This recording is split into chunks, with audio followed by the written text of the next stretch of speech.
Exclusive! Isang pulis Maynila patay matapos umanong aksidenteng mabaril ang sarili.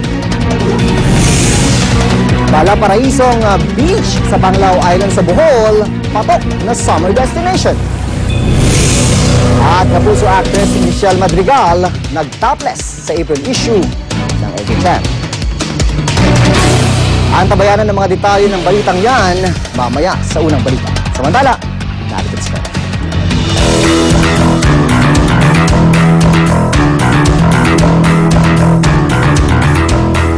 Salamat, June. Napabalita nito mga nakaraang araw ang isang high school graduating student na hindi pinayagang magmarcha matapos lumabas sa Facebook ang kanyang litrato na nakabikini at may hawak na alak at sigarilyo. Paglabag daw ito sa handbook ng eskwelahan. Pero kahapon, ibinaba na ho ang desisyon ng korte at pinayagan siyang dumalo sa commencement exercise. Ano nga ba ang tamang pagdidisiplina sa mga estudyanteng lumalabag sa panuntunan ng kanilang eskwelahan? Yan po ating pag-uusapan kasama ang ating kapuso sa batas, si Attorney Gabby Concepcion. Good morning, Attorney. Good morning din sa Yoconi at isang magandang Friday morning. Oo. I'm sure... At sa mga mag-graduate today, kasama na rin. Yes, yes. Oo, ang ating medyo na-involved sa kontrobersiya na estudyante. At least makamarcha siya, no? Oo, pero happy graduation ang tanong day. sigurado sa isipan, nung eskwelahan, particularly nung itong ang may nagrereklamo no, na hindi pinayagang magmarcha, hindi ba talagang pwedeng disiplinahin ng isang paaralan, ng isang estudyante for violation of the school handbook? Halimbawa, yung sa pagbabawal nga sa ginagawa sa labas ng school. Katulad na lang ng pagpo-post sa Facebook na yan. Oh, well, unang-unang masasabi ko sa ganitong klaseng issue, no, kailangan natin tandaan, dalawang importanteng karapatan ang maglalaban dito. Unang-una, yung freedom of expression ng isang tao, di ba? Yung pagsusuot ng ganyang kasuotan outside of a school, sasabihin niyo ba, freedom of expression na yan. At pangalawa, yung freedom of religion na malamang i-invoke yan talaga kasi kailangan nga natin isaad, halimbawa, na ang paaralan na involved dito ay publicly known to be a Catholic school. At sinasabi nila na klaro naman daw talaga sa rules sa handbook nila, actually parang very specific, di ba? Yung posting pictures on the internet is very specific in their handbook at hindi daw gawin na isang estudyante. Pero kailangan natin din isaad, actually kung nangyari to sa isang public school, definitely, sa palagay ko, wala talagang mangyayaring kasong tulad nito kung public school ang involved. Dahil hindi makukwestiyon yung sa religion, ganun ba yun? Yung kanilang patakaran about that, ganun? Well, natandaan natin na yung freedom of expression, diba? Yung freedom of expression, actually, mas addressed yan sa ilalim ng Constitution natin sa pamahalaan. Alright. Yung government or the state should not deny an individual's right to freedom of expression. In fact, kung titingnan niyo yung provision po ng Constitution natin, ang wording niyan, no law shall be passed abridging the freedom of speech or of expression. Masasabi natin na yung isang public school or isang state university or college, parang isang extension siya ng pamahalaan. Alright. So, mas malawak ang pag-observe ng karapan na ito sa mga public school. Iba syempre pag pinasok mo ang anak mo sa isang private school, lalo na kung ito ay run by a religious order, na masasabi natin na may sariling patakaran at mga objectives sila or mission, if you want to call it, sa pagtuturo at pagpapalaki sa mga batang naka-enroll dito. Of course, I'm speaking on general terms, hindi natin naman talaga alam yung mga specific details na nangyari sa kaso na nagbunsod ng topic na natin to for today.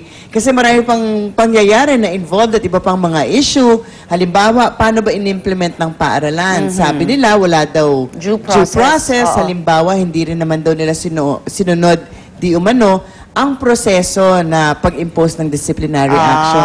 Okay. Diba? Nakapagsalita daw na hindi maganda, halimbawa, kaya na-traumatize ang estudyante. So there are other factors involved na ipaubayan na lang natin dun sa korte na humahawak ng kaso. Although dahil nga nag-issue ng temporary restraining order ang judge, at ngayong araw na ito, ang graduation, mukhang magiging moot and academic eventually so far, insofar as this particular case is involved on that issue.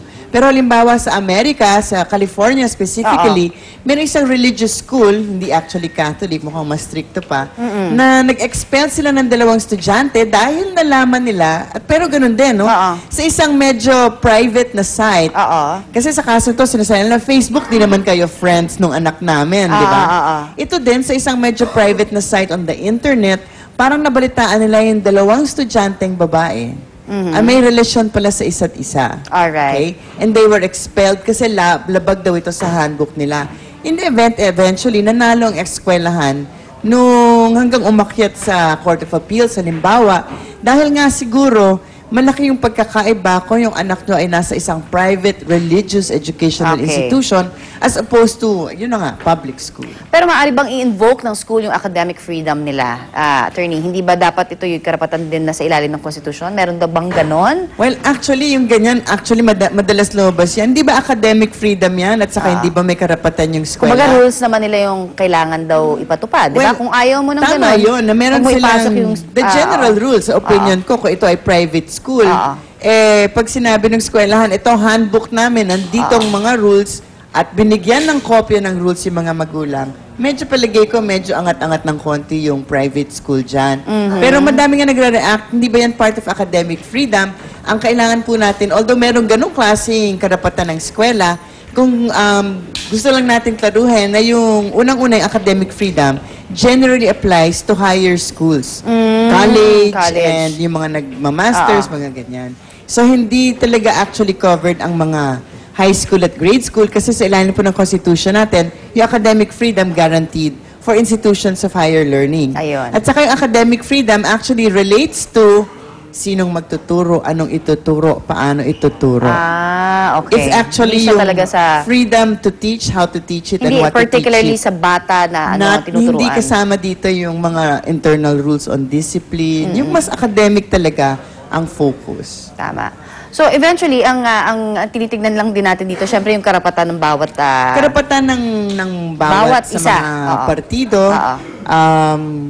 Yung sa akin, of course, siguro, yun nga yung sinasabi din ng mga magulang, kailangan din sundin ang due process, di ba? Tama naman yun. Kahit na private educational institution siya, meron ding due process Dapat involved. lalo nga, dahil ito nga yung, kumbaga, parang binibigyan dapat din talaga ng halaga yung karapatan ng bawat isa. But of course, kung ikaw po magulang, especially ngayon, summer, marami pasok na naman sa June, mag-enroll kayo sa mga magulang.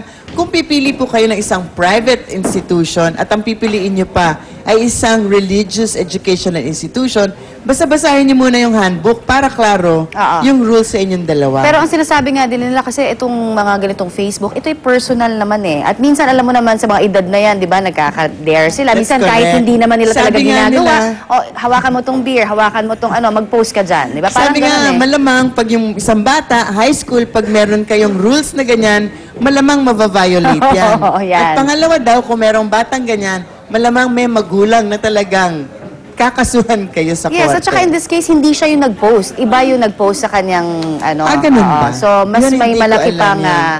So, kumbaga, dapat nga, busisiin doon. Busisiin. And you know, siguro, dapat talaga, lalo na to, di ba, very traumatic for a child Yes. not to be able to attend their graduation. So, di ba? Yes, that's sasabihin true. ng mga magulang, alam ko naman yung rules, pero ito na yung kahuli-hulihan, di ba? Mag-graduate na Totoo lang. rin. Pero alam mo, on the other hand, mabuti na rin pag-graduate na siya. At hindi na siya kailangan mag-stay, di ba? At To face that to kind face of, that ano, kind of treatment. I suppose it will create a hostile environment Yes, for her. the child. Yes. Ayan. Sana may marami pa kayong napulot na impormasyong legal sa diskusyon natin this morning. Maraming salamat muli sa Attorney Gabby. Maraming salamat At din.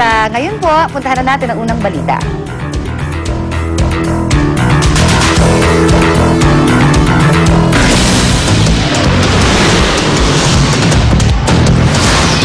Ang mga unang balita sa umagang ito.